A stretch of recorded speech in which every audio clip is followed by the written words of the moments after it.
5 ഗണിത ചോദ്യങ്ങളും ഉത്തരം കാണാനുള്ള സിമ്പിൾ മെത്തേഡ്സും തുടങ്ങാം. ഒന്നാമത്തെ ചോദ്യം, 3, 5, 7, 9 എന്ന സമാന്തര പ്രോഗ്രഷന്റെ 24ാം പദം എത്ര? 3, 5, 7, 9 എന്ന സമാന്തര പ്രോഗ്രഷന്റെ 24ാം പദം. 3, 5, 7, 9 അതിന്റെ 24ാം പദം, അതായത് T24 എന്ന് വേണേൽ ചുരുക്കി എഴുതാം. T24 എന്ന് പറഞ്ഞാൽ 24ാമത് ടേം പദം എന്നാണ് അർത്ഥം. 24ാമത് പദം സമാന്തര പ്രോഗ്രഷനില് 24ാമത്തെ പദം കാണാൻ എന്താ വഴി? ആദ്യ പദത്തോട് അല്ലെ, ആദ്യ പദം എന്നുള്ളതിന് ചിലപ്പോ എഫ് ഫസ്റ്റ് ടേം എന്ന് ഉപയോഗിക്കാറുണ്ട്, എഫ്, ചിലപ്പോൾ എ എന്ന് ഉപയോഗിക്കാറുണ്ട്. നമ്മൾ എ ഉപയോഗിക്കാം. ആദ്യ പദം എ പ്ലസ് 23 ഡി ആണ് ഇത് കാണാനുള്ള വഴി. പഠിച്ചു വെച്ചോളൂ. 24ാമത്തെ പദം കാണാനുള്ള വിദ്യ ആദ്യ പദം അത് എ, അതിന്റെ കൂടെ 23 ഡി, 24 ആയതുകൊണ്ട് 23 ഡി. ഇനി 20 ആണെങ്കിൽ 19 ഡി, 5 ആണെങ്കിൽ 4 ഡി, അതിൽ നിന്ന് ഒന്ന് കുറച്ചാൽ മതി. ഓക്കെ, അങ്ങനെയാണ് 23 ഡി. എന്താ ഡി എന്ന് പറഞ്ഞാല്? പൊതുവ്യത്യാസം. എന്താ പൊതുവ്യത്യാസം? അതായത് ഇവിടെ ഇപ്പൊ 4 സംഖ്യകളില്ലേ, തൊട്ടടുത്ത 2 സംഖ്യകൾ 3ഉം 5ഉം തമ്മിലുള്ള വ്യത്യാസം, അല്ലെങ്കിൽ 5ഉം 7ഉം തമ്മിലുള്ള വ്യത്യാസം, അല്ലെങ്കിൽ 7ഉം 9ഉം തമ്മിലുള്ള വ്യത്യാസം, അതാണ് ഡി, പൊതുവ്യത്യാസം, കോമൺ ഡിഫറൻസ്. അതിന്റെ ചുരുക്കാണ് ഡി. ഓക്കെ, അപ്പൊ ഇവിടെ ഡി എത്ര വരും? 2.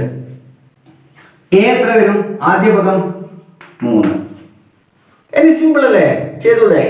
ആർക്കും ചെയ്യാം അല്ലെ, കണക്കറിയാത്തവർക്കും ചെയ്യാം. A plus 23 D. എ എന്ന് പറയുന്നത് 3 പ്ലസ് 23 ഗുണിക്കണം ഡി 2. 23 ഗുണിക്കണം 2 46. 3 പ്ലസ് 46 49. അതേ ഉള്ളൂ. 49 ഈ ചോദ്യത്തിന്റെ ഉത്തരം. രണ്ടാമത്തെ ചോദ്യം, മഹേശ്വർ കിഴക്കോട്ട് 5 മീറ്ററും അവിടെ നിന്ന് പടിഞ്ഞാറോട്ട് 4 മീറ്ററും നടന്നു. പിന്നീട് 5 മീറ്റർ വടക്കോട്ട് നീങ്ങി ഇടത്തോട്ട് തിരിഞ്ഞ് 1 മീറ്റർ നടന്നു. ആദ്യ പോയിന്റിൽ നിന്ന് അവൻ എത്ര ദൂരം അകലെ? മഹേശ്വർ കിഴക്കോട്ട് 5 മീറ്ററും അവിടെ നിന്ന് പടിഞ്ഞാറോട്ട് 4 മീറ്റർ നടന്നു. പിന്നീട് 5 മീറ്റർ വടക്കോട്ട് നീങ്ങി ഇടത്തോട്ട് തിരിഞ്ഞ് 1 മീറ്റർ നടന്നു. ആദ്യ പോയിന്റിൽ നിന്ന് അവൻ എത്ര ദൂരം അകലെ എന്നുള്ള ഒരു വലിയ ചോദ്യമാണ്. പകച്ചൊന്നും നിൽക്കണ്ട, ചോദ്യത്തിന്റെ വലിപ്പം കണ്ടിട്ട് വെറുതെ ആ ഫിഗർ ഒന്ന് വരച്ചാലുണ്ടല്ലോ, അവൻ നടന്നതിന്റെ ഫിഗർ ഒന്ന് വരച്ചാൽ ഉത്തരം വളരെ നിസ്സാരമാണ്. അപ്പൊ ഞാൻ ആ ഫിഗർ എങ്ങനെയാണ് വരക്കേണ്ടതെന്ന് മാത്രം ഒന്ന് കാണിച്ചു തരാം. മഹേശ്വർ കിഴക്കോട്ട് 5 മീറ്റർ നടന്നു. അപ്പൊ ഇവിടുന്നാണ് തുടങ്ങുന്നത്. കിഴക്കോട്ട് എന്ന് പറയുമ്പോൾ നമ്മുടെ വലത്തോട്ടേക്കാണ്, വലത് ഭാഗത്തേക്ക് 5 മീറ്റർ നടന്നു. അതാണ് ഒന്നാമത്തെ സ്റ്റെപ്പ്. പിന്നെ അവിടെ നിന്ന് പടിഞ്ഞാറോട്ട് 4 മീറ്റർ നടന്നു. വീണ്ടും തിരിച്ച് അങ്ങോട്ടേക്ക് നടന്നു 4 മീറ്റർ ഇവിടേക്ക്. ഇത് 4 മീറ്റർ. ഇങ്ങനാണ് 4 മീറ്റർ ഉള്ളത്. ഇവിടെ എത്തിയിട്ട് എന്താ ചെയ്തത്? 5 മീറ്റർ വടക്കോട്ട്, വടക്കോട്ട് പറഞ്ഞാൽ മുകളിലേക്ക്, ഇങ്ങനെയാണല്ലോ മാപ്പ് വരക്കുമ്പോൾ മുകളിലേക്കാണ് 5 മീറ്റർ. അപ്പം ഇവിടേക്ക് നീങ്ങി, ഇത് 5 മീറ്റർ. അവിടെ നിന്ന് ഇടത്തോട്ട് തിരിഞ്ഞു. ഇടത്തോട്ട് പറഞ്ഞാൽ ഇതാണ് ഇടത് കൈ. അവിടത്തേക്ക് 1 മീറ്റർ ഇങ്ങോട്ടേക്ക് നടന്നു. ഓക്കെ, ഇവിടെ എത്തി. അപ്പൊ പുറപ്പെട്ടത് നമുക്ക് എ എന്ന് കൊടുക്കാം, അവസാനിച്ചത് ഇവിടെ ബി എന്നും. ഇനി ഈ ദൂരമാണ് കാണേണ്ടത്. അതെന്ത് ചോദ്യല്ലേ? ഇവിടെ നിന്ന് ഇവിടേക്കുള്ള ദൂരവും ഇവിടെ നിന്ന് ഇവിടേക്കുള്ള ദൂരവും 1 മീറ്റർ വിട്ടിട്ടാണല്ലോ ഇവിടെയുള്ളത്. ആകെ 5 മീറ്റർ, 4 ഇങ്ങോട്ട് പോയി കഴിച്ച് ബാക്കി 1, അതുപോലെ ഇവിടെ 1. അപ്പൊ ഇത് സെയിം ദൂരാണ്. എത്ര വരും? ഇവിടെ നിന്ന് ഇവിടേക്കുള്ള ദൂരം 5 മീറ്റർ. ചോദ്യം വളരെ കഠിനമാണ്, ഉത്തരം വളരെ സിമ്പിൾ. ഓക്കെ, അടുത്ത ചോദ്യം, വ്യത്യസ്തമായ നമ്പർ ജോഡി തിരഞ്ഞെടുക്കുക. ഈ 4 ഓപ്ഷൻസിൽ നിന്നാണ് അത് തിരഞ്ഞെടുക്കേണ്ടത്. 72 12 120 74 48 36 96 84. അത് ഞാൻ എഴുതാം.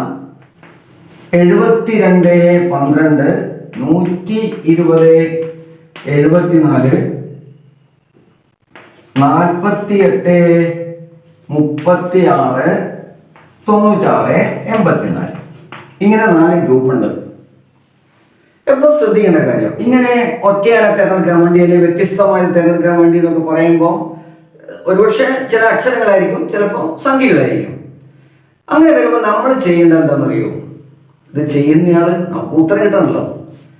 ഒന്ന് ശ്രദ്ധയോടെ നോക്കുക, ഇവ തമ്മിലുള്ള വ്യത്യാസം എന്താണ് അല്ലെങ്കിൽ സാമ്യത എന്താണ് മാത്രം നോക്കിയാൽ മതി. വ്യത്യാസമുള്ളത് ഏതാണെന്ന് വെച്ചാൽ ആ സാമ്യത്തിൽ നിന്ന് വ്യത്യസ്തമായത് ഏതാണെന്ന് വെച്ചാൽ അത് തിരിച്ചറിഞ്ഞ് ഉത്തരം കണ്ടുപിടിച്ചാൽ മതി. ഓക്കെ, അപ്പൊ ഇവിടെ ശ്രദ്ധിച്ചു കഴിഞ്ഞാല് 72 12 12ന്റെ ഗുണിതങ്ങളാണ്. 12 1 12 12 6 72. ഇത് അതിനകത്ത് വിട്ടില്ല. 48 12ന്റെ ഗുണിതങ്ങളാണ് അല്ലെ. 4 ഗുണിക്കണം 12 3 ഗുണിക്കണം 12. ഇവിടെയോ? ഇവിടെയും അതെ, 12ന്റെ ഗുണിതങ്ങൾ തന്നെയാണ്. 8 12 96 7 12 84. 12ന്റെ ഗുണിതം. അങ്ങനെ 12ന്റെ ഗുണിതമല്ലാത്ത ഒരേ ഒരു സെറ്റ് 120 74. അതാണ് അതിന്റെ ഉത്തരം. അടുത്ത ചോദ്യത്തിലേക്ക് പോകും. ഒരു സംഖ്യയുടെ 25% ആ സംഖ്യയുടെ 1/3 കുറവാണ്. സംഖ്യ ഏത്? ഒരു സംഖ്യയുടെ 25% ആ സംഖ്യയുടെ 1/3 കുറവാണ്. സംഖ്യ ഏത്? ബീജഗണിതം എന്ന് പറയുന്ന ഒരു ആശയവുമായി ബന്ധപ്പെട്ട ചോദ്യമാണ്. ഈ ചോദ്യം ചെറുതാണ്, പക്ഷെ ചെയ്യാൻ അല്പസമയമെടുക്കും. നമ്മുടെ പരീക്ഷകളിൽ അങ്ങനെയുള്ള ചില ചോദ്യങ്ങൾ വരും, നമ്മൾ കുറച്ച് സമയമെടുത്ത് ചെയ്യിക്കാൻ വേണ്ടി. പക്ഷെ അതെങ്ങനെയാണ് ചെയ്യേണ്ടതെന്ന് പഠിച്ചാൽ സംഗതി ഓക്കെയാണ്. നോക്കാം. ഒരു സംഖ്യയുടെ എന്നാണ്, സംഖ്യ എന്ന് പറയുന്നത് തൽക്കാലം നമ്മൾ എന്ത് ചെയ്യണം? അത് എക്സ് ആയിട്ട് എടുക്കണം. ഇത് സംഖ്യ. ഇനി ഈ സംഖ്യയുടെ മുകളിലാണ് ബാക്കിയുള്ള കാര്യങ്ങളൊക്കെ ചെയ്യേണ്ടത്. സംഖ്യയുടെ 25% എന്ന് പറയുമ്പോൾ എക്സ് ഗുണിക്കണം 25/100. സംഖ്യയുടെ 25%. ക്ലിയർ? അതെന്താണ്? ആ സംഖ്യയുടെ, ആ സംഖ്യ എന്ന് പറയുമ്പോൾ ഇതിന്റെ തന്നെ ആ സംഖ്യയുടെ 3/1 3/1 എന്ന് പറഞ്ഞാൽ 1/3. എക്സ് ഗുണിക്കണം 1/3 8 കുറവാണ്. ഇപ്പൊ നമുക്ക് ഇവിടെ ഒരു ഇക്വേഷൻ കിട്ടി, ഒരു സമവാക്യം അല്ലെ. അത് വെച്ചിട്ട് എക്സിന്റെ വില, സംഖ്യ ഏത് എന്ന് ചോദിക്കുമ്പോൾ എക്സിന്റെ വില ഏത് എന്നാണ് ചോദിച്ചിരിക്കുന്നത്. അത് കണ്ടുപിടിക്കാം. 25 ഗുണിക്കണം എക്സ് എത്രയാ?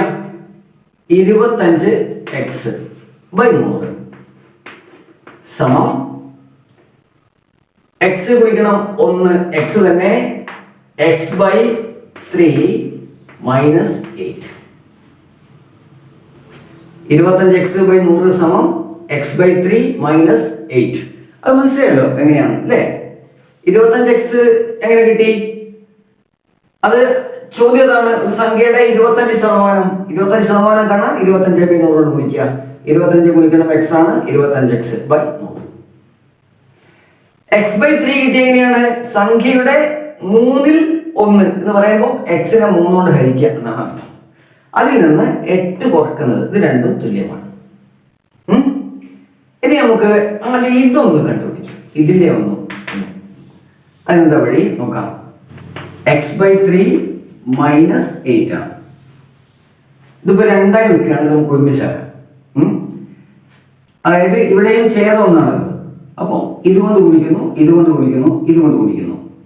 1 ഗുണിക്കണം എക്സ് എത്രയാണ്? അത് എക്സ് ആണ്. 3 ഗുണിക്കണം 8 24. അതായത് എക്സ് മൈനസ് 24/3. ഇതിനെ നമ്മൾ മാറ്റി എഴുതുമ്പോൾ x/3 മൈനസ് 8നെ നമ്മൾ അത് ചെയ്യുമ്പോൾ ആ വ്യവകലന ക്രിയ ചെയ്യുമ്പോൾ കിട്ടുന്നത് എന്താണ്? X minus 24/3. അതെങ്ങനെയാ കിട്ടിയത് മനസ്സിലായല്ലോ? x/3 minus 8. ഇപ്പൊ ഇത് ഒരു എണ്ണൽ സംഖ്യയാണ്. എണ്ണൽ സംഖ്യ ആവുമ്പോൾ നമ്മൾ ഇതിന്റെ ഛേദം 1 ആയിട്ട് എടുക്കുന്നു. ആ ഛേദം കൊണ്ട് ഇതിനെ ഗുണിച്ചാൽ എക്സ് കിട്ടും. ഈ ഛേദം കൊണ്ട് ഈ അംശത്തെ ഗുണിക്കുമ്പോൾ 24 കിട്ടും. അപ്പോൾ ഇവിടെ മൈനസ് ആണ്. എക്സ് മൈനസ് 24 ഛേദം 3 ഒന്ന് ഗുണിക്കണം 3 തന്നെ. എക്സ് മൈനസ് 24/3 അതാണ് കിട്ടിയത്. അപ്പോൾ ഇതിനെ മാറ്റിയിട്ട് എന്ത് എഴുതാം? 25x/100 സമം എക്സ് മൈനസ് 24/3. ഇത്രയും സ്റ്റെപ്പ് മനസ്സിലായല്ലോ. അടുത്ത സ്റ്റെപ്പ് എന്താ? ഇത് ഇങ്ങോട്ടേക്ക് പോകുന്നു, ഇത് ഇങ്ങോട്ടേക്ക് പോകുന്നു. ഇത് ഇങ്ങോട്ട് പോകുമ്പോൾ എന്ത് വരും? 25x ഇവിടെ /3 എന്നുള്ളത് ഗുണിക്കണം 3 മാറും. 25x ഗുണിക്കണം 3 സമം എക്സ് മൈനസ് 24 ഗുണിക്കണം 3. ഓക്കെ, 25x ഗുണിക്കണം 3 എത്രയാ? 75x സമം 100 ഗുണിക്കണം x 100x മൈനസ് 24 ഗുണിക്കണം 100 2400. ഓർമ്മിക്കുക, ഇങ്ങനെ ബ്രാക്കറ്റിന് പുറത്ത് ഒരു സംഖ്യ ഇട്ട് ഗുണിക്കണമെങ്കിൽ ബ്രാക്കറ്റിനകത്ത് ഏതൊക്കെ സംഖ്യകളുണ്ടോ അതിനെയൊക്കെ പുറത്തുള്ള സംഖ്യ കൊണ്ട് ഗുണിക്കണം. അത് എക്സിന് മാത്രം ഗുണിച്ചാൽ പോരാ, 24 ഗുണിക്കണം. എക്സിന് 100 ഗുണിച്ചാൽ 100x മൈനസ് 24 100 ഗുണിച്ചാൽ മൈനസ് 2400. അപ്പം 75x സമം 100x മൈനസ് 2400. ഇനി നമുക്ക് ഈ 75x ഇങ്ങോട്ടേക്ക് കൊണ്ടുവരാം, ഈ മൈനസ് 2400 അങ്ങോട്ടേക്ക് കൊണ്ടുപോകാം, സമത്തിന്റെ അപ്പുറത്തേക്ക് കൊണ്ടുപോകാം. മൈനസ് 2400 സമത്തിന്റെ ആ ഭാഗത്തേക്ക് കൊണ്ടുപോകുമ്പോൾ എന്താവുന്നറിയോ? അത് പ്ലസ് 2400 എന്നായി മാറും. അതായത് 2400 സമം ഈ 75x സമത്തിന്റെ ഇങ്ങോട്ടേക്ക് വരുമ്പം അത് മൈനസ് ആയി മാറും. 100x minus 75x. 100x നിന്ന് 75x കുറച്ചാൽ എത്ര വരും? 25x. അതായത് 2400 സമം 25x. 2400 സമം 25x ആണെങ്കിൽ എക്സിന്റെ വില എത്രയാണ്? 2400/25, അതായത് 96. 2400നെ 25 കൊണ്ട് ഹരിച്ചാൽ 96 കിട്ടും. അതാണ് എക്സ് സംഖ്യ ഇവിടെ ചോദിച്ചത്. ഇനി നമുക്ക് ഈ 96 എന്ന സംഖ്യ എടുത്തു കഴിഞ്ഞാൽ ഇതിൽ പറഞ്ഞ പ്രകാരം ഉത്തരം കിട്ടും നോക്കാം അല്ലേ? അതായത് ഒരു സംഖ്യയുടെ 25%, അതായത് 96ന്റെ 25% എത്രയാ? 24. 96ന്റെ 20% സമം 24. ആ സംഖ്യയുടെ 1/3 96ന്റെ 1/3 എത്രയാ? 32 അല്ലേ? 32നേക്കാൾ 8 കുറവാണ്. 32ൽ നിന്ന് 8 കുറച്ചത് എത്രയാ? 24 തന്നെ. അപ്പൊ ഉത്തരം എത്രയാണ്? 96 സംഖ്യ എക്സ്. ഓക്കെ, അടുത്ത ചോദ്യത്തിലേക്ക് പോകാം. -2 ഇൻറ്റു 3/2 സമം എത്ര? ഒന്നുകൂടെ, -2 ഇൻറ്റു 3/2 എത്ര? 4 ഓപ്ഷൻസ് ഉണ്ട്. 6/4, 3/4, 2/4, 4/4. ആ ചോദ്യം എഴുതാൻ പോവാണ്. -2 into 3/2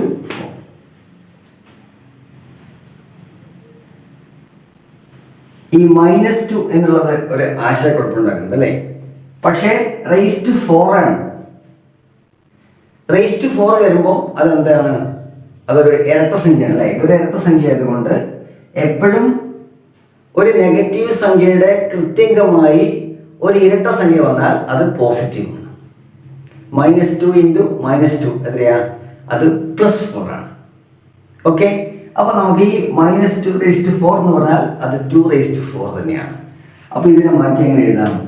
2/4 into 3/4/2/4. 3/2 whole raise to 4 എന്ന് പറഞ്ഞാൽ 3/4/2/4. ഈ റേസ് ടു 4 ഇതിനും ബാധകമാണ്, ഇതിനും ബാധകമാണ്. ഓക്കെ, ഇനി 2/4 2/4 കട്ട്. ബാക്കി എന്തുണ്ട്? 3/4. നമ്മുടെ ഓപ്ഷൻസിൽ 3/4 ഉണ്ട്. അതാണ് അതിന്റെ ഉത്തരം.